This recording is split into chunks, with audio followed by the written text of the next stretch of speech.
балаларың қызығын көр деп тілек тілейміз, иә? Тойдың иелеріне. Ал сол қызығын көру деген не деген сұрақ туындайды ғой? Сонда біздің қазір санамызда қызығын көру деген баласы оған бір итті үй салып беру, астынан машина алып беру, шетелге курортқа жіберу, материалын жақсарту, баланың қызығын көрген болып санаймыз қазір солай деп. О, баласы қызығын көріп жатыр деп айтамыз.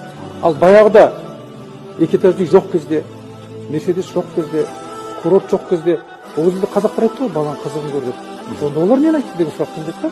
Қазақтар ешқашан да материалдықты байлық деп санамаған, дүние жинамаған қазақтар. Қазақтар рухани байлық санаған.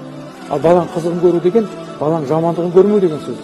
Оның жақсылығын көру, оның жетістіктерін көру, оның қуанғанда бірге қуану, балаңыз бақытты екенін сезіну, ол баланың қызығын көру дейді.